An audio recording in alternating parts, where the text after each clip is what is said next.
잠깐 광고 먼저 드리려고 하는데요. 전이 신의 자매하고 왔어요?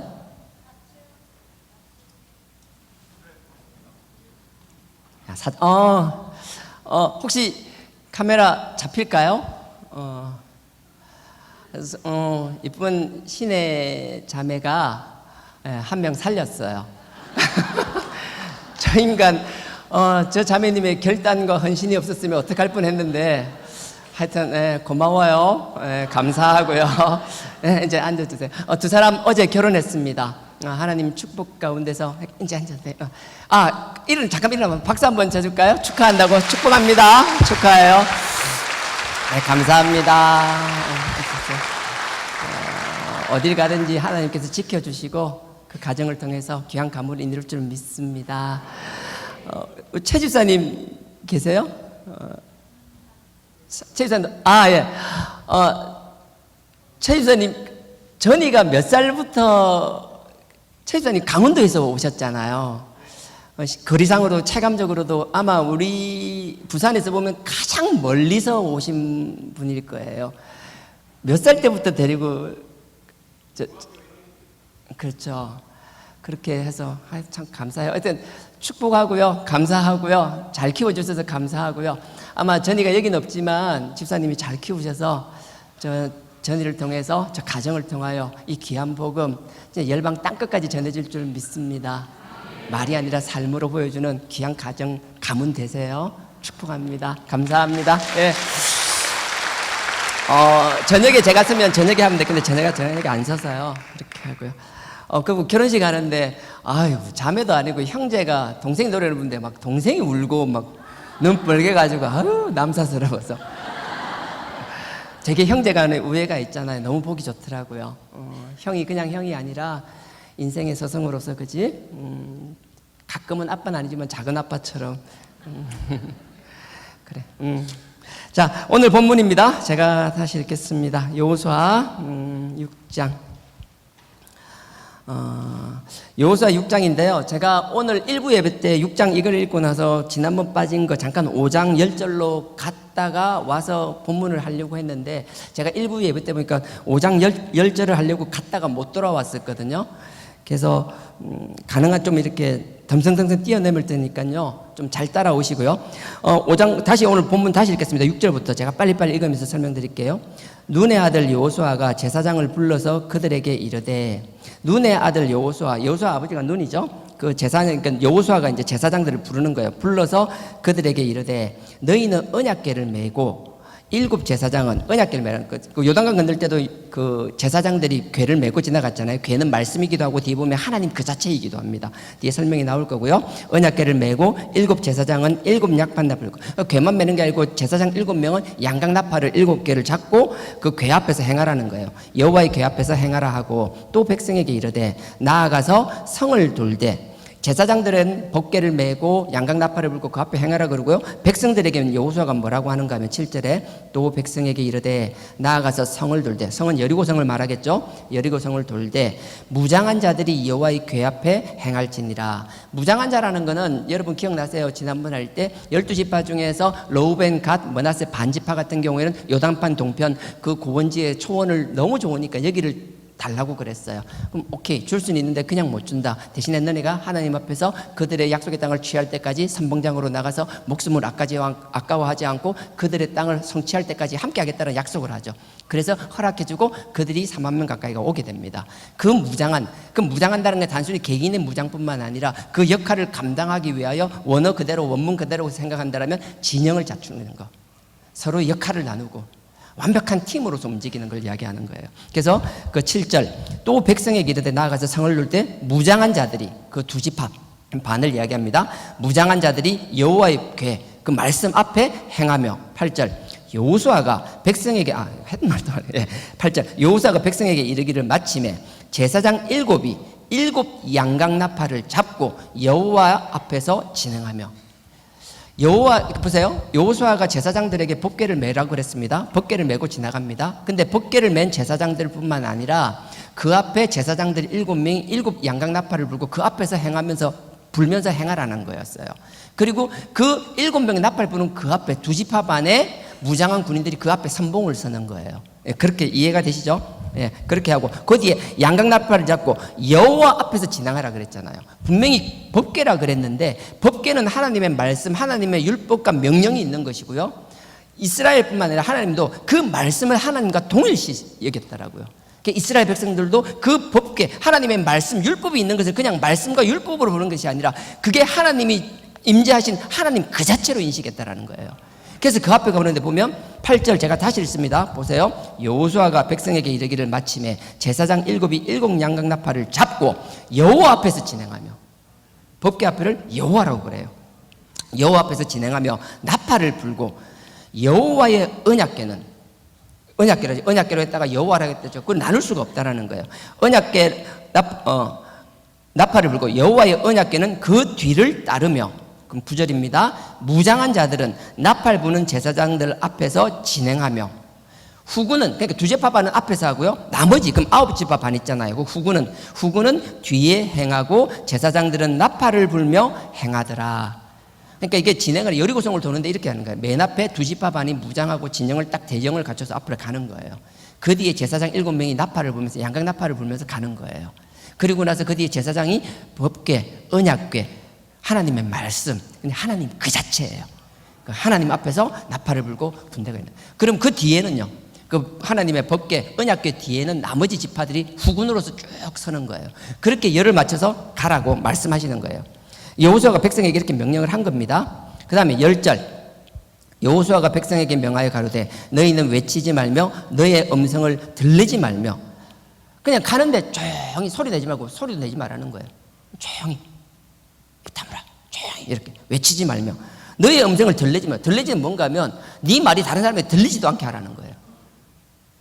그러니까 주위 사람이, 네 옆 사람이 네 말을 못 듣게 하라는 거예요. 그러니까 조용히 입 다물고 가라는 거예요. 음성을 들리지 말며 너희 입에서 아무 말도 내지 말라. 똑같은 말이죠. 아무 소리도 내지 말고 그냥 조용히 가라는 거예요. 그리 하다가 내가 너희에게 명하여 외치라 하는 날에 외칠지니라. 가는데 네 마음대로 외치지 말고 잡담하고 떠들지 말고 이상한 소리 하지 말고 그냥 입 딱 다물고 있다가 내가 외치라고 하면 그때 외치라는 거예요. 그리고 나서 11절입니다. 여호와의 궤로 성을 한번 돌게 하니라. 그러고 이제 여호와의 궤를 해서 여리고성 한 바퀴 뺑 돌았어요. 그리고 나서 무리가 진으로 돌아와서 진에서 자니라. 한 바퀴 돌고 나서 아무것도 안 해. 그냥 진에서 자는 거예요. 그냥 쉬는 거예요. 이게 오늘 이렇게 본문입니다. 이 오늘 본문은요, 하나님께서 여호와에게 주신 말씀이 있는데 그 여호수아가 하나님께 들은 말씀, 하나님께 들은 말씀은 1절부터예요. 하나님이 백성에게 직접 말하는데 직접 말하지 않고 여호수아를 통해서 이야기했어요. 그러면 하나님의 종이라면, 저 같은 경우에는 하나님의 뭐 종이라고 하면 할 수도 있고 뭐 그렇지만, 여러분들 같은 경우에는 꼭 사역자가 아니다. 여러분 삶의 자리에서 하나님은 여러분들이 여호수아와 같이 하나님의 시키는 일을 감당하기를 원하시는 거거든요. 하나님께서는 말씀을 주시고 우리에게 이 사역을 감당하라고 주셨지만, 하나님은 이 자리에 있는 여러분 각자에게 여러분 삶의 자리에서 하나님의 복음을 전할 수 있는 복음의 도구들을 다 주셨더라고요. 그게 여러분들 삶의 자리 현장인 거예요. 그걸 가볍게 여기지 않았으면 좋겠어요. 그 가운데서 하나님의 음성을 듣고 하나님의 음성을 들었으면 그걸 어떻게 내 삶에 적용할 건지 그 지혜를 구하는 사람들이 되었으면 좋겠어요. 여러분들의 경험과 여러분들이 이론으로 하는 것이 아니라 하나님의 뜻을 좀 순종하며 갈 수 있었으면 좋겠어요. 때론 더딜 수도 있고 때론 답답할 수도 있지만 한 번쯤은 내 생각 내 이론 내려놓고 아버지께서 하시는 말씀을 들으며 그 아버지의 음성에 순종할 수 있는 여러분 되기를 주님의 이름으로 축원드립니다. 이게 아마 하나님께서 여호수아에게 주신 말씀이에요. 이 일을 하기 전에 이제 여리고성을 돌잖아요. 여리고성을 돈다 소리가 요단강을 건넜다 소리잖아요. 이제 요단강을 건넌 겁니다. 요단강을 건너고 나서 이스라엘 백성들이 요단강을 딱 건넜어요. 딱 건너고 나니까 여리고성에 있는, 저는 여러분들이 이스라엘 백성이고 저는 이제 여리고성이에요. 근데 이 요단강이 막 도저히 넘을 수 없어요. 막 우기예요. 막 물이 막 강수량이 많아서 막 소도 떠내려가고 막 말도 안 되는, 말도 떠내려가겠죠. 하여튼 다 떠내려가는 거예요. 막 범람을 하고 있어요. 헐몬산에서 눈이 녹아가지고 막 수량이 더 풍부해진 거예요. 근데 여러분들이 이스라엘 백성들이 딱 와 있는 거예요. 저는 여기 여리고성에 딱 있는 거예요. 그러니까 제가 생각할 때는 여러분들이 분명히 바로 못 올 거라고 생각할 거예요. 왜냐하면 물이 마를 때까지는 시간이 걸리잖아요. 내가 이게 1, 2년 살은 게 아니잖아요. 내 삶의 경험이 이 내가 가진 데이터가 한 달, 두 달짜리가 아니잖아요. 10년, 20년짜리가 아니잖아요. 조상부터 수백 년간 데이터가 있잖아요. 이때 이 시기가 되면 물이 이 정도 되면 물이 잦아들고 저들이 넘어오려면 최소한의 얼마 정도 시간이 필요하다는 건 다 알고 있는 사실이잖아요. 그러니까 생각을 했겠죠. 여리고 사람들은. 이스라엘 백성들이 이게 와 있는데 어떻게 넘어오긴 어떻게 하지? 다리를 놓는다? 현실적으로 불가능하지. 어떻게 나? 배를 만들어서 넘어온다? 어떻게 안 되지? 그러면 어떻게 할까? 분명히 이 사람들이 나에게 공격하기 위해서는 저기 하류 어디가에서 갈래가 나눠지고 그 물살이 얕아지는 데 있으면 그 어딘가를 삥 둘러서 돌아오겠지? 그러려면 최소한 한두 달 이상 걸리겠지? 아니면 상류로 올라가서 물길이 얕은 데를 차다 돌아오면 그것도 한두 달 이상 걸리겠지? 자기 나름의 경험을 가지고 생각을 할 거잖아요. 그들은 두렵고 떨림이 있었지만 눈앞에 있는 이스라엘 백성들을 보면서 당장 지금 넘어올 거라고는 상상을 못했을 거예요. 그걸 어떻게 알 수 있는가 하면요, 그 앞에 5장 보십시오. 5장 10절. 이스라엘 백성들은요, 딱 요단강을 건너자마자 어떤 일이 있었는가 하면, 요단강을 딱 건너는데 이 여리고 사람들 입장에서는 바로 못 넘을 거라 생각했어요. 근데 웬걸? 하나님의 역사는 우리의 경험과 우리가 가진 그 어떤 데이터와 그 어떤 축적된 자료를 있더라도 그걸 뛰어넘으시는 분이에요. 우리가 생각했는데 우리의 생각의 한계를 뛰어넘으시는 분이거든요. 그들이 생각할 때 물이 빠질 때까지, 우기가 지나갈 때까지 충분히 시간이 필요하다고 생각했을 거예요. 그들은 왜 그렇게 생각했는가 하면 10절 보십시오. 5장 10절입니다. 이스라엘 자손들이 길갈에 진쳤고, 여기는 이제 요단강을 건넜다라는 소리예요. 건너자마자 여리고성으로 바로 안 가고, 요단강 딱 건너자마자 여리고성 저한테 안 오고 옆에 평평한 데 있는 그 길갈에다 평지에다가 딱 진영을 만드는 거예요. 이스라엘 자손 10절입니다. 이스라엘 자손들이 길갈에 진쳤고 그 달 14일 저녁에는, 14일은 6월절인 거예요. 14일 저녁 6월절에는 여리고 평지에서 6월절을 지켰고, 하나님께서 약속의 땅을 주실 때 끊임없이 하시는 말씀이 너희가 예월절을 지키기 위하여, 안식일을 지키게 하기 위하여 약속의 땅에 보내겠다고 말씀하세요. 그들은 반드시 지켜야만 되는 것이었어요. 그리고 그들은 요단강을 건넜습니다. 건너자마자 6월절이 되니까 6월절을 지낸 거예요. 어디서? 여리고성 바로 앞에 평지에서 6월절이. 여러분들 6월절 하루가 있고 무교절이 7일이거든요 그러면 6월절과 무교절이 따로라고 생각하는데 천만에요. 지금 우리 대부분 그렇잖아요. 추석 연휴하면은, 이번 추석 연휴가 뭐 무슨 요일인지 모르겠는데, 추석하게 되면 우리가 그 추석 당일만 추석이라고 생각 안 하고 그 빨간 날 전체를 그냥 우리가 추석이라고 인식하고 있듯이, 물론 안 그런 사람들도 많겠지만, 유대인들 같은 경우는 6월절과 무교절이 각각의 별개의 절기였지만 6월절 다음에 무교절은 해도 그만 안 해도 그만 무조건 지켜야 되는 거였어요. 다음 날부터 무조건 일주일간 지켜야 되기 때문에 이건 뗄래야 뗄 수가 없었어요. 그러니까 나중에는 어떻게 무교절까지 묶어서 6월절이라고 이야기한 거예요. 그래서 6월절이 일주일 이상 가는 거예요. 그러니까 이 당시 6월절은 하루만 지낸 게 아니라 6월절을 지키고 나면 그 다음에 바로 무교절이 달아서 지내지는 거예요. 그래서 여기서 10절에 6월절을 지켰고, 평지에서 6월절을 지켰다라는 건 하루를 얘기하는 게 아니에요. 6월절을 지키고 그 다음날 바로 무교절이라는 거예요. 6월절 하루 14일날 지키고 11절입니다. 6월절 이튿날에, 그럼 무교절이 시작되는 날이겠죠. 이해는 하고 계시는 거죠? 아멘. 6월절 이튿날, 무교절 첫날입니다. 무교절 첫날에 그 땅 소산을 먹되 그날에 무교병과 볶은 곡식을 먹었더니. 이 무슨 말인 것 같아요? 6월절을 지나고 6월절 어린 양을 잡아서 하잖아요. 10일부터 4일 전부터 잡아가 기다렸다가 14일날 잡아서 탁 유교절 해요. 꺾지 말고 뭐 조건이 많아요. 뭐하고 해가지고 다 먹는 방법이 있어요. 그리고 그날 다 먹어야 되고 막 이런 게 있어요. 그래서 6월절을 지났어요. 그 다음날 무교절. 그러니까 그 누룩이 없는 빵을 이제 먹기 시작해야 되는 거예요. 근데 여러분 생각해 보십시오. 이스라엘 백성들은 요단강을 건너고 이 여리고 앞에 길갈에 정착했을 때까지 이스라엘 백성들은 농사를 지었을까요? 안 지었을까요? 안 지었죠. 왜냐? 매일 만나를 내려주시니까. 만나를 가지고 빵 구워 먹고 다 했잖아요. 만나와 매출 가지고 계속 먹어봤더라고요. 이스라엘 사람들은 농사를 지을 필요가 없었어요. 매일매일 하나님 아침마다 주시는데 뭐 농사를 지어요? 근데 이스라엘 백성들은 농사를 짓지 않았어요. 근데 이제 요단강을 어떻게 건너요? 여리고 사람들은 물 때문에 못 건너올 거라고 생각했는데, 여리고 입장에, 제가 여리고입니다. 여러분들이 막 눈에 불을 켜고 있는데 잡아먹으려고 앞에서 으르렁거리고 있네요. 무서워 죽겠다. 예, 지금 그 표정들 다, 예, 잡아먹을 듯이. 여러분들 그 있잖아요? 그럼 내 입장에서 두려워요. 두렵긴 한데 이 앞에 요단강을 건너야 돼. 근데 내가 생각해 보니까 이건 1, 2년이 아니야. 우리 아버지, 할아버지 수백 년을 해도 이때 요만큼 물이 되면 결코 물이 줄어들 때까지 넘어올 수가 없어요. 근데 그때가 우기라 그랬잖아요. 이제 보리, 6월절이니까 보리 수확할 때거든요. 내가 여리고성이니까 앞에 평지가 있을 거잖아요. 성 안에서 농사 짓지는 않잖아요. 성 밖에 농지들이 있을 거잖아요. 농사를 지어요. 근데 수확할 때가 딱 됐어. 근데 앞에서 나를 잡아먹으려고 이스라엘 백성들이 쫙 와 있는 거예요. 장정이 60만 명이 막 눈에 불을 켜고 확 와 있는 거예요. 그럼 내 입장에서 위험하니까 내가 이걸 빨리 좀 설익었으라도 빨리 수확을 해야 될까? 아니면 여기 강 밖에 와 있지만 절대 못 넘어와. 넘어올 수가 없어. 넘어오려면 상류로 돌아가든지 하루로 돌아가려면 최소한 한두 달 이상 걸릴 거야. 그러면 그때 봐서 좀 더 잘 익으면 그때 수확하는 게 나을까? 어떤 판단할 것 같아요? 다 여러분 전자예요? 후자예요. 두렵고 떨리고 그랬지만 그들이 요단강을 건너오지 못하고 강 건너편에 있었기 때문에 그냥 보리 심어놓은 거 그대로 놔두고 있었던 거예요. 왜? 절대 못 넘는다는 확신과 경험이 있으니까. 엄청난 데이터의 통계가 있으니까. 근데 문제는 뭐예요? 하나님은 우리의 그런 통계나 데이터나 뭐 이런 것 아랑곳하지 않는다라는 거예요. 우리의 생각으로 아무리 철저히 준비하고 예상하고 많은 경우의 수를 생각한더라도 우리의 생각할 수 있는 인간의 한계의 경우의 수는 하나님 앞에서는 아무것도 아니라는 거예요. 하나님 어떻게 지냈죠?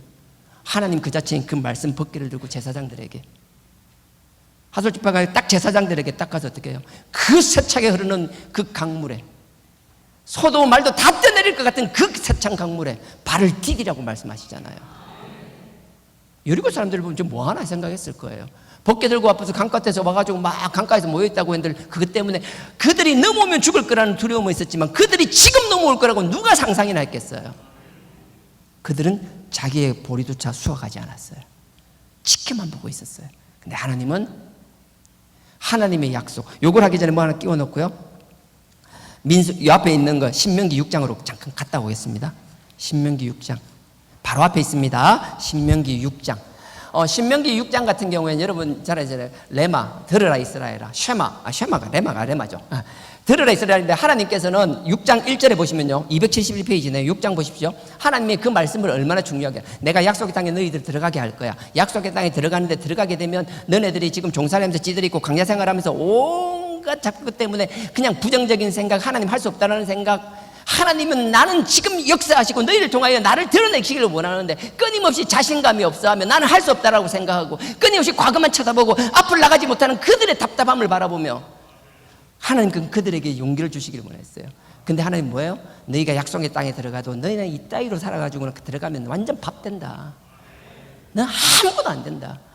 내가 그래서 그 이방생들, 그 가나안 7족 가운데 너희들이 우뚝 서기 위해서는 그들보다 확실한 나은 무언가가 있어야 되는데 그게 바로 말씀이라는 거였어요.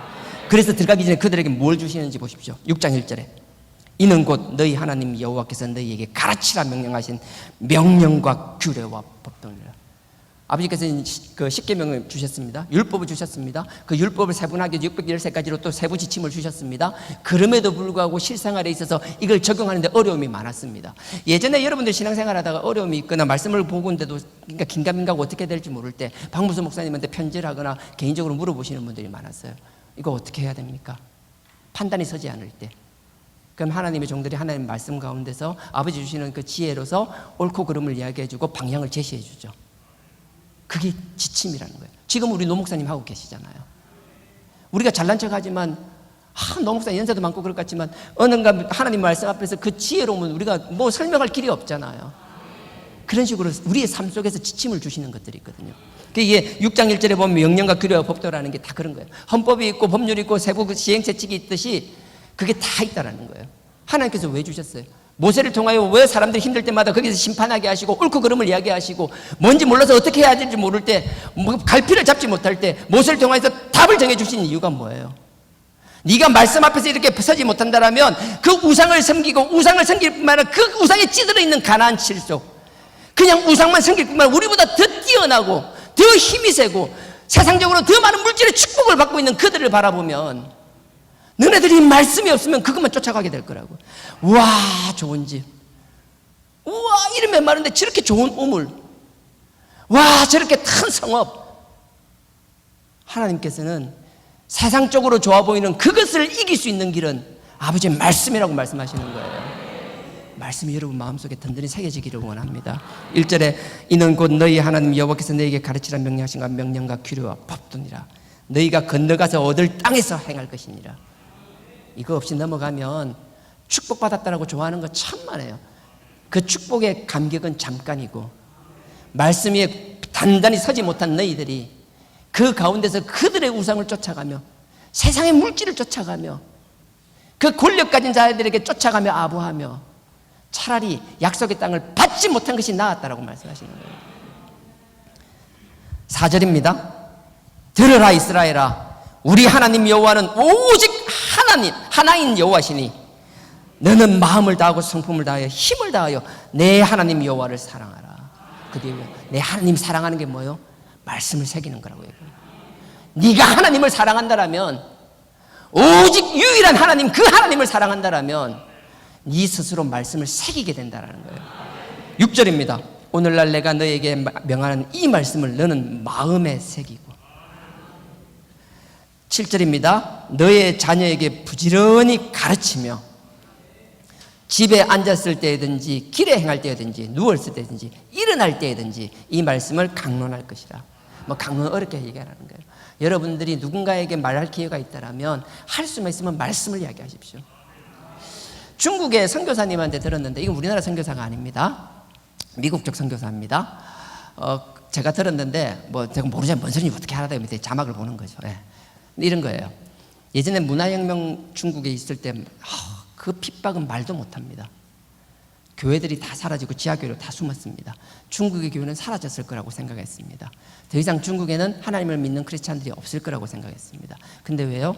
개방이 되고 나서 갔더니만 그 순수한 복음을 가지고 그 땅끝에서 목숨을 걸고 신앙을 지켰던 사람들의 신앙은 감히 우리가 흉내내지 못할, 이 세속적인 데서 조금만 하면 이게 힘들다 뭐다 이래 투덜거리고 우리 하나님 앞에 힘들어서 죽겠다라고 우리가 기도하는 그 기도의 내용들이 얼마나 보잘것없는 것이며 얼마나 배부른 투정인지, 그 복음 앞에, 말씀 앞에, 그 쪽복음 하나 앞에, 눈으로 읽을 수 있는 성경 하나 때문에 목숨을 아까워하지 않는 그들의 신앙. 중국이 그런 신앙이 드러났어요. 근데요, 개혁개방 이후에 또 좋아지니까 별반 다르지 않았어요. 중국도 얼마나 힘들어졌는지 몰라요. 그러다가 시진핑이 대통령이란다. 시진핑이 중국 주석이 되고 나서 또 이렇게 굉장히 박해를 많이 했답니다. 그래서 선교사들이 가서 아름아름 하는데 너무 힘들대요. 근데 하는 내용이 그렇대요. 가서 정치나 다른 이야기는 아예 못하게 한답니다. 교회를 가서 설교 듣는 건 오케이, 그냥 봐줄 수는 있는데 가면 무슨 얘기를 들었는지 계속 모니터를 하나 봐요. 그 뭔가 좀 중국 정부나 당에 우리 윗동네 깍두기 형제들도 그렇고 그쪽이 좀 그렇잖아요. 말이 안 되는 거예요. 그러니까 어쩔 수 없이 선교사들이 뭘 했는가 하면 다른 얘기는 못 하잖아요. 그러니까 지난 한 10수년 동안 뭐만 해요? 계속 말씀만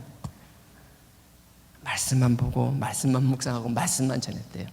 참 놀라운 일이 일어납니다. 그렇게 10수년을 하고 나니까 선교사들이 한결같이 하는, 다는 아니겠죠, 대부분이 하는 말이 영적으로 너무 맑아지고 좋아졌다는 얘기를 하더라고요.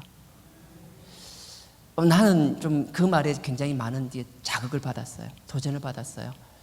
세상에 보이는 거 많고 듣는 거 많고 내가 자극받을 게 많지만 그럼에도 불구하고 할 수만 있으면, 여호수아가 참 하나님의 종으로서, 모세의 종으로서 크게 쓰임받은 이유 중에 하나가 그 회막을 떠나지 않았다라는 거잖아요. 하나님은 모세를 들어 쓰시는 거예요. 하나님은 여호수아에게 관심이 없었어요. 그냥 여호수아는 모세 옆에 그냥 다니는 가방 못지 아무것도 아니었어요. 그럼에도 불구하고 그는 뭐예요? 끊임없이 하나님이 계신 그 자리를 떠나지 않고 그것만 바라봤다라는 거예요. 하나님은 그걸 귀하게 쓰시더라고요. 저는 할 수만 있으면 아버지만 바라봤으면 좋겠습니다. 할 수만 있으면 이 문 밖에, 교회 밖에서 뭘 하는 게 평가받는 게 아니라 이 하나님의 성전 안에서 하나님 앞에서 평가받고 싶어요. 여러분들도 여러분의 신앙만큼 그렇게 하십시오. 그렇다고 세상을 등지고 아무것도 아니야? 아니잖아요. 하나님이 여러분 삶의 자리에서 하나님이 여러분 주신 달란트를 가지고 그 복음의 영광의 도구로 쓰임받기를 원하시잖아요. 그 일에 충성하십시오. 그 일에 최선을 다하십시오. 지금 주어진 삶의 자리를 결코 가볍게 여기지 않기를 바랍니다. 각자의 자리에서 하나님의 심판을 바라보며 각자 자리에서 하나님 앞에 부끄럼 없이 살 수 있기를 주님의 이름으로 부탁드립니다. 그래서 강론하라는 거예요. 내가 이걸 정확하게 하는 이유는 그 뒤에 열절 얘기하려고요. 10절입니다. 신명기 6장 10절. 아까 요단강을 건넜댔잖아요. 요단강을 건넜는데 그 여리고성 사람들이 그 강 건너편에 있으니까 내가 보리 심어놓은 걸 수확을 했을까요? 안 했을까요? 그거 얘기하다가 일로 온 거예요. 자, 6장 10절 제가 있습니다. 너의 하나님 여호와께서 너의 열조 아브라함과 이삭과 야곱을 향하여 너에게 주라 맹세하신 땅으로 너로 들어가게 하시고, 하나님 들어가게 해주네요. 아우, 얼마나 감사해요. 그 다음에 너희가 건축까지, 들어가는 것도 너무 감사한데 그냥 들어가고 나서 어떻게 되는지 보세요. 너희가 건축까지 아니한 크고 아름다운 성읍을 얻게 하시고. 야, 너 짓지도 않았는데 진짜 괜찮은 성읍, 그 적들로부터 지킬 수 있는 그냥 얻게 된다라는 거예요. 그 다음에 11절 보십시오. 너희가 채우지 아니한 아름다운 물건이 가득한 집을 얻게 하시며. 가서 집을 얻는데 그냥 집이 아니에요. 아름다운 집인데 니는 집만 얻어도 감사할 건데 그 안에 막 빌트인이야. 막 다 들어가 있어. 막 가죽 소파에다가 막 그냥 75인치 TV에다가 다 풀세트로 다 갖춰 있는 거.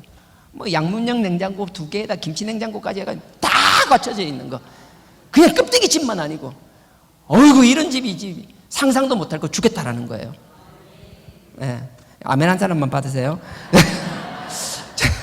몇 절이겠죠? 11절. 너희가 채우지 아니한 아름다운 물건이 가득한 집을 얻게 하시며 너희가 파지 아니한 우물을 얻게 하시며. 우물 파는 게 보통 일이 아닙니다.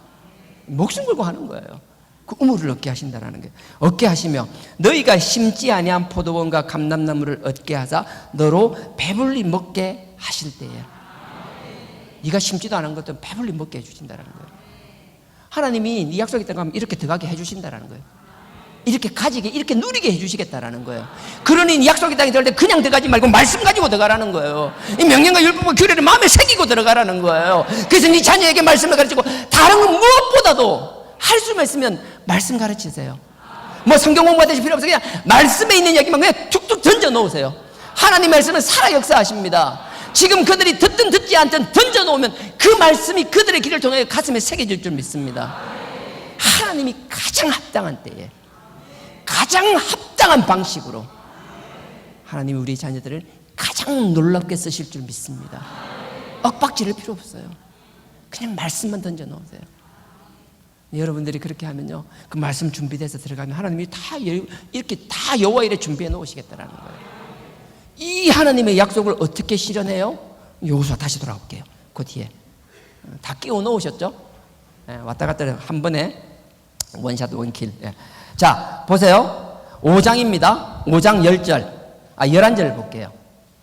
여호수아 5장 11절입니다. 325페이지. 11절입니다. 6월절 이튿날에 그 땅 소산을 먹되. 6월절은 지낸 거예요. 6월절은 지내니까 준비된 6월절 양을 먹는 거니까 그 땅의 소산이 아니죠. 그러니까 양을 먹고 그 다음날에 이제 소산을 먹는데 보세요. 11절. 6월절 다음날 무교절 첫날에 그 땅 소산을 먹되. 무슨 말인지 아시겠어요? 하나님은 당신의 약속을 성취시키기 위하여, 하나님 우리에게 주신 약속을 성취하기 위하여 말도 안 되는 방법을 쓰시는 거예요. 그냥 여리고를 그냥, 이게 언제 물이 마를지 몰라. 막 상류로 들어 하루로 들어 어떻게 될지 몰라요. 근데 하나님은 나에게 주신 약속이기 때문에 그 약속을 성취하기 위해 지금 제사장들이 법궤를 들고 발을 담그니까 갈라버리시고 일시에 그들이 건너오게 하며, 이들은 그들이 바로 넘어올 걸 상상을 못했기 때문에 수확도 안 했어요. 다 누구 거예요? 하나님의 약속의 백성인 나와 여러분 우리께 되는 거예요. 하나님이 이렇게 역사하세요. 그래서 그들은 6월절을 지나고 무교절날 뭐예요? 그 땅의 소산물로. 11절 다시 읽습니다. 보세요. 6월절 이튿날에 그 땅 소산을 먹되 그날의 무교번과 볶음복식을 먹었더니. 가져온 거 아니에요. 뭐 농사를 지어본 적이 있어요? 뭐 가져올 게 있죠. 만나는 그날 끝이었어요. 12절 보십시오. 그 땅 소산을 먹은 다음 날에, 딱 그 땅 소산을 보리수확한 거 딱 먹었어요. 그러고 나니까 그 다음 날에 그 땅 소산을, 12절입니다. 그 땅 소산을 먹은 다음 날에 만나가 그쳤으니. 그 6월절 때까지 뭐예요? 만나를 주시는 거예요. 하나님이 이렇게 역사하세요. 만나가 그쳤으니 이스라엘 사람들이 다시는 만나를 얻지 못하였고 그 해의 가나안 땅에 열매를 먹었더라. 하나님께서는 우리의 약속을 주시기에, 약속을 성취하시기 위해 우리가 상상도 못할 방법으로 아버지께서 주시는 방법이에요. 근데 우리가 착각하면 안 되는 게요, 우리가 뭔가를 하고 나면 계획을 내가 세웠다고 생각해요. 천만에요.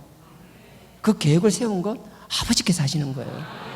내가 그 계획을 실행했다라고 착각해요. 천만에요. 아버지께서 실행시켜 주신 거예요. 내가 그걸 추진해서 성취했다라고 생각해요. 천만에요. 하나님은 사단 마귀가 끊임없이 우리가 복받는 걸 반대하기 위하여, 우리에게 저주를 주기 위하여 그 사단 마귀의 끊임없는 방해를 막으시며 그 일을 성취하게 하신 이는 우리의 생각과 우리의 노력이 아니라 오직 아버지의 은혜임을 잊지 않기를 주님의 이름으로 축원드립니다. 아버지께서는 당신이 이루셨어요.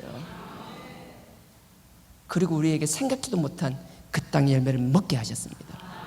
여러분들은 내가 왜 이런 복을 누리는지 모르는 아버지의 놀라운 은혜를 경험했다라면 정말 조심하십시오. 아버지께서 그 은혜를 경험하셨다면 그 은혜를 반복해서 주시지 않겠다라고 말씀하시는 거예요. 12절 다시 읽습니다. 그 땅 소산을 먹은 다음 날에 만나가 그쳤으니, 아버지께서 그 땅 소산을 먹게 하셨습니다. 그리고 나서는 40년 동안 먹이던 만나를 끊어버리셨습니다. 무슨 말이에요? 이제는 네가 목숨 걸고 싸우고 네 땅을 지키고 네가 농사를 짓고 네가 땀 흘려 수확하라는 거예요. 들짐승과 싸우며 늑대와 이리와 그 사자들과 싸우며 곰들과 싸우며 네 양과 염소를 지켜서 거기서 우유를 얻고 치즈를 얻고 고기를 얻으라고 말씀하시는 거예요. 그냥 말랑말랑한 세상 삶이 아니에요. 지금 하나님의 여러분 삶의 자리에서 무엇을 하든 그 삶은 결코 평탄한 길이 아닐 거예요. 여러분 지나가다가 길거리에서 10만원짜리 5만원짜리 한 번 얻는 거 몇 번 경험해요? 거의 없어요. 말도 안 되는 그 경험 때문에 계속 땅만 쳐다보고 사실 거예요? 하나님 그런 인간 보면 속이 디비지지요예요. 정말 답답해 미칠 거예요. 정말 하나님이 떼끼리가 없어 먹을 수 없을 때 정말 5만원짜리 하나에서 그 한 끼를 해결할 수 있다라면, 그 하루를 해결할 수 있다라면 감사하고 내가 뭔가 회복할 수 있으면 다시 나의 삶을 보세요. 내가 여기서 땀 흘려야 될 때가 어디인지, 무엇을 해야 되는지. 하나님께서는 이 기적적인 요단강을 도와 강을 건너게 하시고 우리가 심지 않은 그들이 심어놓은 걸 먹게 하시고 그리고 나서 만나를 끊으셨어요. 이 경험은 우리의 삶의 자리에서 최선을 다하라는, 땀 흘리라는 하나님의 음성인데 그 한 번의 그 은혜에 목말라서 끊임없이 그것만 쳐다보고 있다라면, 예전에 하나님이 요단강을 갈라주시니까 지금도 요단강만 갈라주기를 원하고 계신다라면, 예전에 내가 심지도 않은 그들이 심어놓은 보리를 내가 먹은 경험이 있으니까 지금도 끊임없이 내가 심지도 않고 노력하지도 않은 남의 것만 쳐다보고 있다라면 그건 결코 바른 신앙이 아니에요. 하나님이 그들에게 원하는 것, 그 가나안 7족이 지키는 가나안 땅에 들어가서 원하시는 것, 말랑말랑하게 그렇게 살라는 게 아니에요. 난 여러분 삶의 자리에서 목숨을 걸기를 원합니다. 그 자리에서 하나님의 영광을 위하여, 하나님의 복음의 도구가 되기 위하여 그 자리에 목숨을 걸기를 원합니다. 세상 그 누구도 감당할 수 없는 이 그리스도의 보혈의 복음의 능력을 보여주기를 원합니다. 사람들이 누구도 여러분들을 가벼이 볼 수 없는 여러분들의 그 삶의 진지한 자세, 여러분 한 사람 한 사람이 사람을 대하는 여러분의 태도, 여러분 한 사람이 물질이나 하나님의 축복을 대할 때 아버지 앞에 그걸 어떻게 쓰는지 그 마음이 어떤지를 사람들이 보고 여러분들의 그 중심과 마음을 볼 때마다 하나님의 영광이 드러날 수 있다라면 결코 누구도 여러분들을 가볍게 볼 수 없는 하나님의 귀한 백성이요 자녀들이요, 아니 하나님의 상속자들이 되기를 주님의 이름으로 축원드립니다. 이 일이 있습니다. 요단강이 이제 걷는 거예요. 요단강 그래서 길갈에 딱 지나쳤어요. 6월절하고 무교절을 딱 지났습니다. 딱 무월절 지나고 나니까 15분이에요. 금방 끝낼게요. 그래도 1부 때는 갔다가 못 돌아갔었어요. 6장으로. 그 12절에서 끝났었거든요. 자, 그 다음에요. 13절. 빨리 가볼게요. 13절 보십시오. 여호수아가 이 일이 있고 나서 딱 무교절을 하고 나서 그 얼마나 여리고 사람들이 두려웠었겠어요. 그러니까 길갈에서 딱 무교절까지 다 지내고 나서 딱 백성들 데리고 이제 여리고성으로 탁 가는 거예요. 여기서 가다가 누구를 만나는가 하면 하나님의 군대 장관을 만나는 겁니다. 13절. 여호수아가 여리고에 가까웠을 때에 눈을 들어본 적 한 사람이 칼을 빼어 손에 들고 마주 섰는지라. 여호수아가 막 가는데 앞에 누가 하나 칼 하나 들고 딱 서 있는 거예요. 이순신 장군도 아니고. 이순신 장군은 칼을 안 빼고 서 있나요? 칼집에 넣은 상태죠. 하여튼 칼 빼고 서 있는 거예요. 칼을 빼고 손에 들고 마주 섰는지라. 13절입니다. 여호수아가 나아가서 그에게 묻되 너는 우리 편이냐 적들 편이냐? 넌 누군데? 이러면서 정체를 밝혀라 얘기하는 거예요. 그러니까 이 뭐라고 하는지 보시면 14절에 그가 하나님의 군대 장관이 가로되 아니라 나는 여호와의 군대 장관으로 이제 왔느니라. 이 무슨 말인지 아세요? 나는 하나님의 군사라는 거예요. 나는 네 편 내 편 관심 없다라는 거예요. 하나님의 뜻에 순종하고 하나님의 말씀을 받드는 자의 편이라는 거예요. 네가 하나님의 뜻을 수정하고 하나님의 음성 없이 움직이고 네 마음대로 한다면 나는 네하고 아무 상관없는 자라는 거예요. 내가 너를 도울 이유도 없고 돕지도 않겠다라는 얘기예요. 하나님의 그 군대 장관, 하나님의 천사의 도우심을 원한다면 첫째 우리가 뭐예요? 말씀을 새기고 말씀 가운데 서야겠지만 하나님의 뜻을 위해서 확실하게 우리가 어느 편인지를 밝혀야 되는 거예요. 세상을 바라보며 세상에 기웃거리며 세상에서 마음의 평안을 얻으며 세상에서 내 일신상의 이익을 얻으려고 하는 것이 아니라 그런 모습을 볼 때마다 하나님, 내가 또 이랬습니다. 내 정체성을 망가겠습니다. 그 가운데서도 그걸 깨닫고 아버지 앞에 끊임없이 오려고 하는 그 지난한 발버둥, 내 힘으로 되지 않고 또 거기가 있는 나를 볼 때마다 내 힘으로 하지 못하니 그 아들의 그리스도의 보혈을 의지해서라도 나를 다시 십자가로 끌어당겨 달라라는 그 처절한 그리스도의 피를 의지한 몸부림. 여러분들이 삶이 그래서 처절한 거잖아요. 저는 정말 편하잖아요. 이 안에서 울타리 밖에 나가지도 안에서 지금 맨날 배부른 소리만 하고 있고 네가 나가서 돈 벌어봐라. 못해요 나는요. 그래서 너무 감사해요. 안 하고 말만 하니까. 근데 여러분들은 아니잖아요. 그 가운데서도 여러분 삶의 열매를 맺어야 되고 여러분들이 경제적으로도 여러분들이 뭔가 수확을 해야 되는 거고 그걸 통해서 하나님 위해서 섬기며 하나님의 복음이 전해지는 도구로 쓰임받으며 아버지의 몸된 교회가 몸된 교회를 설 수 있게 하는 그 일을 위하여 여러분들은 정말 힘들게 그렇게 살아야 되잖아요. 살 수만 있으면 하나님께서 여러분과 함께 하시며 여러분을 축복하시며 여러분이 쓰러질 때마다 이렇게 세워주시며 하늘 문을 여시사 여러분들을 축복하시며 아버지의 살아계시는 그 능력으로 그 빛과 강선으로 여러분들을 치유하시며 그 그리스도의 보혈로 여러분들을 회복시키기를 원합니다. 우리 각자를 위해서 그렇게 기도할 수 있는 신앙 공동체 되기를 원합니다. 누가 한 사람이 아니라 우리 모두가 서로를 위하여. 15절입니다. 여호와의 군대 장관이 여호수아에게 이르되 내 밭에서 신을 벗어라. 밭이 아니고 네 발에서 신을 벗어라. 네가 선 곳은 거룩하니라. 여호수아가 그대로 행하니라. 예전에 제가 출애굽기 3장 할 때 얘기했는데 기억나시는지 출애굽기 3장에 보면요 하나님께서 모세에게 딱 나타나는 거예요. 가시덤불. 그러니까 가시덤불 했고 우리가 이제 그 여러분 볏짚으로 장어 굽는 거 혹시 한번 드셔보셨어요? 저 기장에. 좋아요. 시간 나면 가보세요. 하여튼 볏짚으로 이렇게 장어를 구워요. 그럼 장어가 시커멓게 타가 제처럼 돼요. 근데 볏짚은 금방 화라상 타버리잖아요. 마찬가지예요. 가시덤불 출애굽기 3장에도 모세를 하나님 만났을 때 가시덤불은 금방 타고 없어져야 돼요. 근데 불이 붙었어. 근데 안에 가시덤불이 안 없어지고 계속 있는 거예요. 와, 신기 대박. 모세가 너무 신기하잖아요. 그러니까 가까이 갔어요. 가까이 갔더니 하나님이 갑자기 야 오지마. 네가 선 곳은 거룩한 곳이라고 얘기 안 하고요. 뭐라고 하는가 하면 여기는 거룩한 곳이니 거기서 신발 벗으라는 거예요. 하여튼 신발을 벗었어요. 모세가. 신발을 벗는다는 건 여러분 룻기 4장에 보면요 보아스가 그 룻을 할 때 그렇잖아요. 그냥 여러분 이해하시면 돼요. 그냥 내가 신발을 벗는다라는 건 내가 신발을 저래서 누군가에 준다라는 건 이제 내가 아니라 당신이 한 대로 따라가겠습니다라는 뜻이에요. 내가 주인 행세하는 게 아니라 내가 신발을 주면 나는 더 이상 아무것도 아닙니다. 당신이 하라는 대로 당신의 뜻대로 순종하고 따라가겠습니다라는 표시예요. 그럼 모세가 출애굽기 3장에 보면 뭐래요? 하나님께서 모세가 그 신발 벗어 신발 딱 벗었다니까 뭐예요? 3장 잠깐만 끼워놓고 한번 갔다 올게요. 바빠도 갈 땐 갔으면 좋겠어요. 3장 5절입니다. 출애굽기 3장. 자, 출애굽기 3장 5절. 하나님이 가라사대 이리로 가까이 하지 말라. 너의 선 곳은 거룩한 땅이니라. 거기가 거룩하다. 예. 거룩한 땅이니라. 네 발에서 신을 벗어라. 예. 딱 신을 벗잖아요. 그러니까 뭐예요? 벗고 나니까 하나님이 출애굽기 3장 그 뒤에 뭘 하는지 보세요. 하나님의 놀라운 계획들을 이야기하기 시작하는 거예요.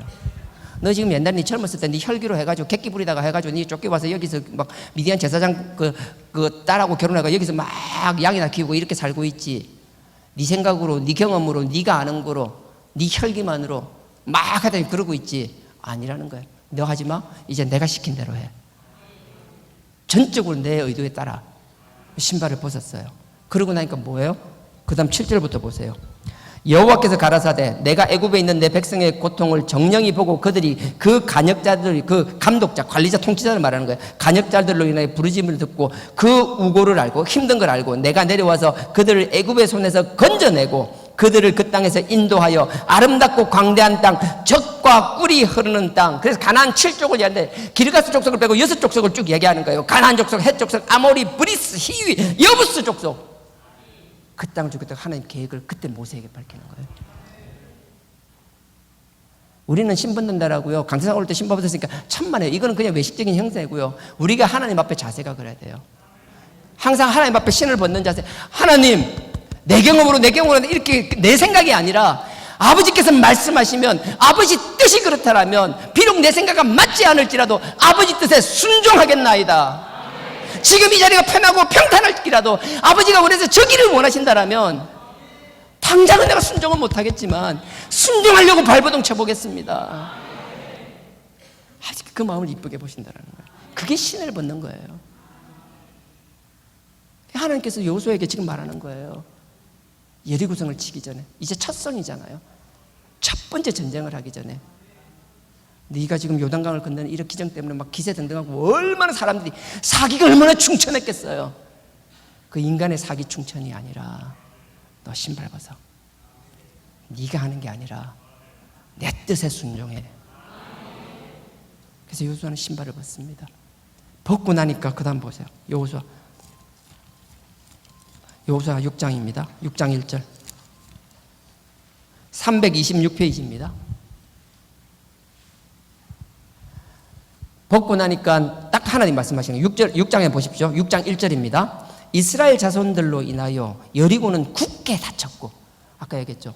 뭐 강을 건너서 오니까 그전부터 무서워 죽겠는데, 라합 얘기 들으면 그전부터 무서워 죽겠는데, 막 눈앞에서 강까지 막 찢어 발기고 막 건너오고, 막 우리가 심은 수확 되는 거 와서 막 쳐드시고 계시고 이런 거 얼마나 불안했겠어요.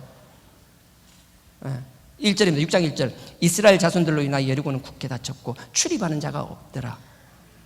여호와께서, 아까 여호수아가 그냥 갔다 했죠, 여리고성으로. 근데 딱 군대 장관이 맞고 나서 신발 벗으라 했죠. 네 생각으로 하지 마. 하나님이 하라는 대로 해. 6장 1절, 내가 금방 읽었죠. 2절.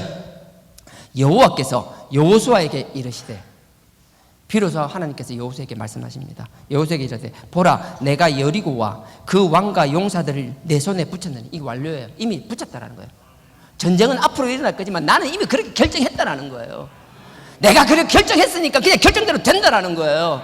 내가 말씀 가운데 서면 너네들을 가서 너네들이 짓지 않은 견고한 성을 얻게 하며, 너희들이 채우지도 않은 모든 것이 빌트인으로 다 갖춰진 집을 얻게 하며, 너희들이 파지 않은 우물을 갖게 하며, 너희들이 심지 않은 것을 배불리 먹게 하겠다라는, 아버지께서 그 약속을 위하여 그 요단강을 한 방에 갈라버리시고 그들이 수확하지 않은 걸 먹게 하셨어요. 그리고 유월절과 무교절을 지나게 하셨어요. 하나님은 그러신 분이에요.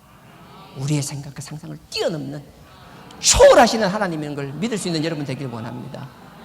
들어서 귀로만 믿고 머리만 믿는 게 아니라 여러분 삶 속에서, 지금 당장 아니지만 여러분 삶 속에서 언젠가 살아갈 때, 그냥 나는 이 힘든 상황에서 도저히 할 수 없을 때 내가 아니라 내 가슴 깊이서 들었던 그 말씀이 살아 역사하시며 나를 아버지의 살아계심을 믿게 하는 그 역사가 여러분 삶 속에 일어나기를 원합니다. 개인마다 시차가 있겠지만, 상황이 다 다르겠지만 그 아버지의 살아 역사심을 경험하십시오. 여러분들은 세상에 할 수 없는 담대함을 가진 사람이고, 그 누구도 여러분들을 함부로 할 수 없는 아버지의 자녀요, 아버지의 용사들로 거듭날 줄 믿습니다. 들어서 아는 신앙이 아니라 경험한 신앙. 들어서 아는 하나님이 아니라 내가 경험한 하나님. 나는 여러분들 누구에게도 되지 않는 용감한 주의 용사들이 되기를 축원하고 축원드립니다. 이미 붙였다라는 거예요. 2절에 3절 보십시오. 너희 모든 군사는 성을 둘러 성주위를 매일 한 번씩 돌되 엿새 동안을 그리하라. 그 다음에 4절입니다. 제사장 7은 7 양각 나팔을 잡고 언약궤 앞에서 행할 것이요 제7일에는 성을 7번 돌며 제사장들은 나팔을 불 것이며 하루에 한 바퀴씩 돌라는 거예요. 그 제7일에 7바퀴 돌라는 거예요. 그리고 양나팔을 길게 그냥 뚜뚜뚜뚜 짧게 불고 길게 뿡뿡 되게 길게 불라는 거예요. 그럼 여러분들이 그 이스라엘 백성들이 우와 외치라는 거예요. 어느 정도 외침? 마치 월드컵에서 결승권 들은 것처럼. 다 모르는 척 그렇게 하지 말고. 예. 제7일에 그러니까 5절요. 예. 제사장들이 양각 나팔을 길게 울려 불어서 그 나팔 소리가 너희에게 들릴 때에는 백성은 다 큰 소리로 외쳐 부를 것이라. 그리하면 그 성벽이 무너져 내리리니 백성은 각기 앞으로 올라갈지니라. 양각 나팔을 길게 불면 백성들이 우와 하고 외치면, 저는 월드컵 때 잤거든요. 새벽에 자고 있는데 진짜 거짓말하고 지진 난 줄 알았어요. 그냥 진짜 알잖아요. 여러분 TV 본다고 막 하고 있으면 못 이면 자다가 보면 뭔가 울렁하고 막 움직여요. 진짜 아파트가 그 난리, 그 정도 난리는 일어나야 된다고 보거든요. 그래서 여러분들 이게 제가 이거 일부 예배 때 하려는데 일부에는 인원이 너무 찌꼬리만큼 그 눈곱만큼 있잖아요. 몇 명 안 돼. 소리도 안 날 것 같아서 표정 보니까 되게 싸한데 그래도 한번 내 마음이니까 해볼랍니다. 쇼파르라고요. 양각 나팔이에요. 양인데 지금 여러분들 그 자료 검색하게 보면 한 1.5m, 2m씩 긴 뿔 막 꼬인 거, 막 나사처럼 꼬인 거 하거든요. 당시에 그 팔레스타인은 그런 양이 없었어요.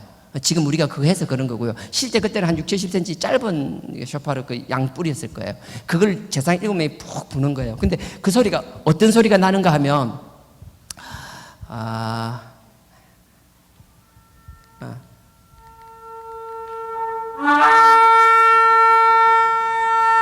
다시 처음부터 해볼게요. 7바퀴를 돌고 7바퀴를 돌고 이런 소리를 내는 거예요. 길게 이렇게 길게 내는 건 딱 한 번밖에 안 나요. 출애굽기에. 출애굽 이스라엘 백성들이 딱 시내산 앞에 19장에 도착했을 때 하나님께서 맨 앞에 대전할 때 올라오라고 얘기하실 때 나팔을 길게 부르라 했어요. 길게 분다는 건 하나님이 내가 지금 임재하겠다라는 거예요. 그냥 나팔을 불고 소리를 우와 하니까 무너진 것 그냥 무너진 게 아니라 이 자리에 내가 임재했다. 내가 했다라는 거예요. 마음 같아서는 여기 우와 쇼파라면 여러분들 우와 소리 한번 질러라고 하고 싶은데 표정들과 인상을 보니까 잡아 죽일 것 같아서 차마 그래는 못하겠고 하여튼 각자 하시는 거로. 네. 정말 월드컵 때 결승골 넣은 것 이상으로 환호하며 그만큼 소리 진다는 건 하나님에 대한 신뢰와 믿음 없이는 안 돼요. 소리 지르라고 해도요 그냥 하자 에에에 남들은 묻혀버리고 그런 믿음 없는 신앙이 아니라 수많은 군중 속에 내가 한 사람 한 사람 속해 있고 숨어 있고 감춰져 있을지라도 하나님을 향한 우리의 부르짖음은 하나님이 나만 쳐다본다라는 것처럼 하나님이 내 음성만 나의 부르짖음만 듣는 것처럼 하나님을 향하여 부르짖는 여러분 되길 주님의 이름으로 축원드립니다. 여리고성처럼 어려운 문제들이 있나요? 도저히 내가 해결할 수 없는 문제들이 속에 갇혀 있나요? 그 문제 때문에 옴삭달싹 못하고 있나요? 하나님께서 나팔을 불러하시고 나팔이 불러 그 소리가 들릴 때 아버지를 향하여 외치십시오. 여러분들이 답답한 걸 그냥 삭히려고 하지 말고 아버지 앞에 다 토해 놓으세요. 아버지께서 해결하실 줄 믿습니다.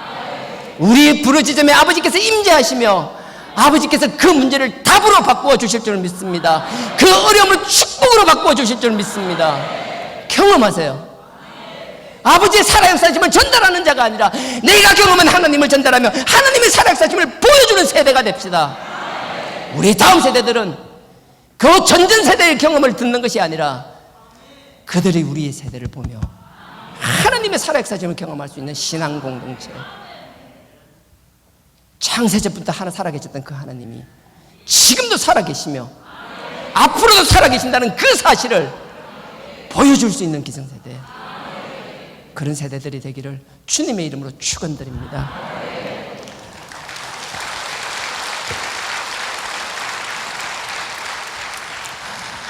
찬양을 뭘 해야 될지 몰라서 어젯밤에 고민을 하다가요, 딱히 없어서 그냥 이건 생뚱맞긴 한데요, 뒤에가 깊은 곳에 검을 던져 오늘 그가 놀라운 일을 행하시는 걸 보란데, 우리가 갈릴리호수에 물을 던지는 건 상황은 다르지만 그 가운데 역사하시는 주님은 동일하십니다.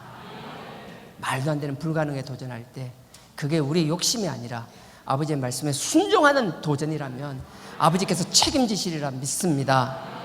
전능하신 주,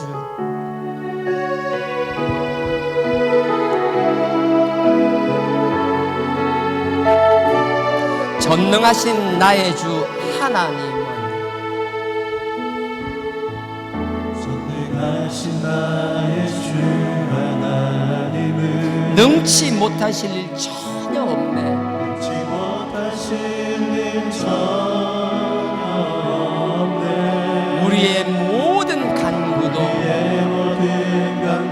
우리의 모든 생각도, 모든 생각, 우리의 모든 꿈과 소망도, 모든 소망도 신실하신 나의 주 하나님, 신실하신 나의 주 하나님은 우리의 모든 괴로움 바꿀 수 있는, 모든 괴로움 바꿀 수 있네.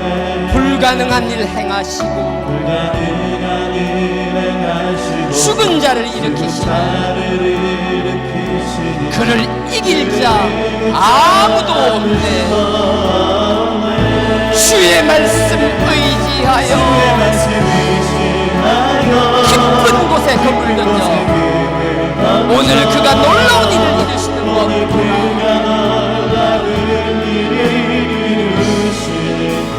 주의 말씀 믿음으로 검을 던져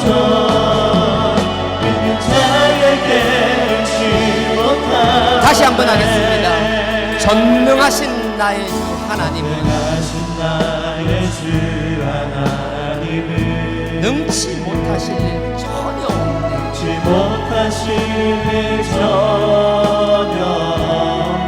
우리의 모든 간구도,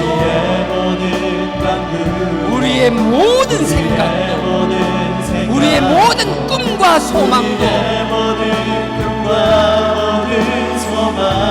신실하신 나의 주 하나님,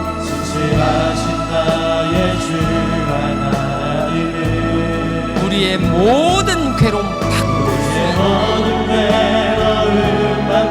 수 있는 불가능한 일 행하시고 죽은 자를 일으키시고 그를 이길 자 아무도 없네. 주의 말씀 의지하여 깊은 곳에 금을 던져 오늘 그가 놀라운 일을 주의 말씀 의지하여 믿음으로 금을 던져 믿는 자에게 잃지 못하고 주의 말씀 의지하여 깊은 곳에 금을 던져 오늘 그가 놀라운 일을 주의 말씀 의지하여 믿음으로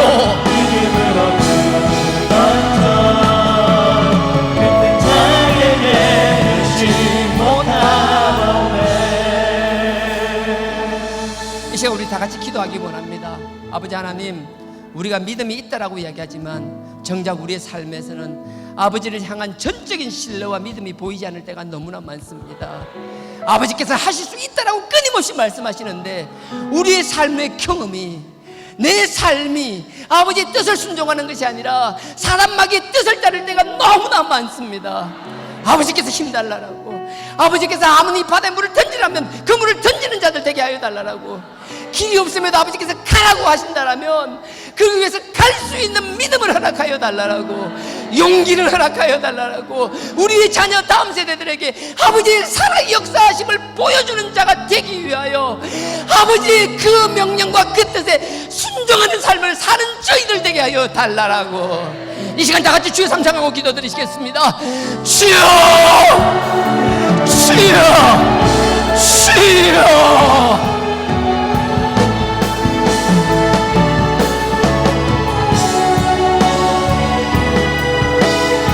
아버지,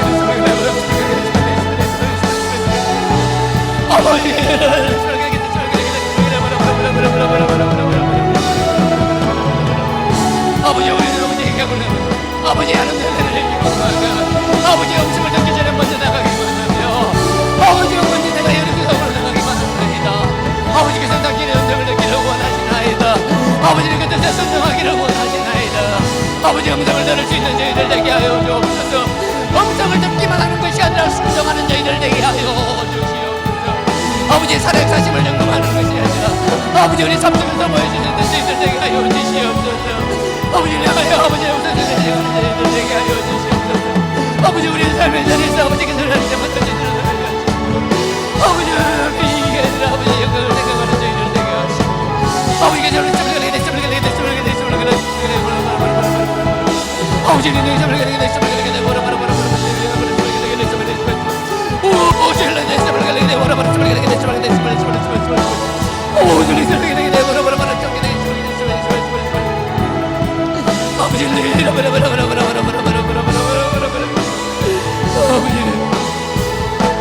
주의 말씀 의지하여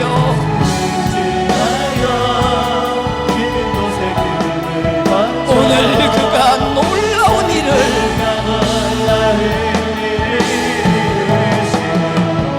주의 말씀 믿음으로 검을 던져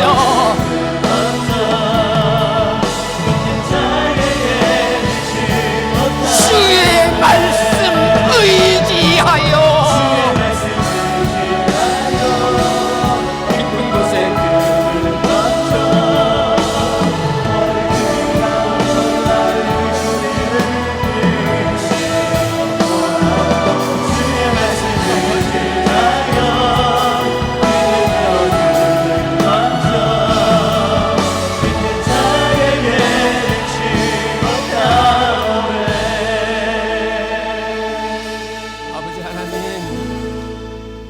아버지의 음성을 듣기만 하고 아버지의 음성을 듣기를 바라기만 하고 정작 순종하지 못하는 나약한 자들입니다. 아버지께서 힘 주시옵소서. 성령의 도우심으로 세워 주시옵소서. 죽은 데서 살리는 그 당신의 아들 그리스도의 보혈의 능력으로 덧입혀 주시옵소서. 삶의 자리에서 아버지께 영광 돌리는 자들 되게 하여 주시옵소서. 예수님 이름으로 기도드렸사옵나이다. 아멘. 하늘에 계신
하옵시고 즐게 마시고 악에서 구원받소서. 내게 주의 나라 주의 권세 주의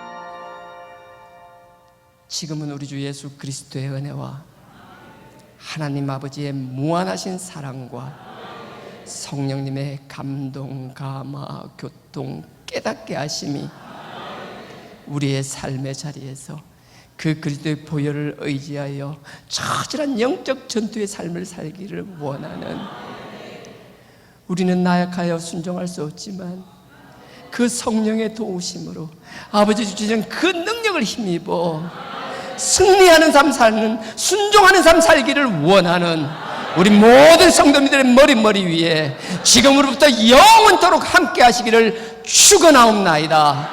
아멘.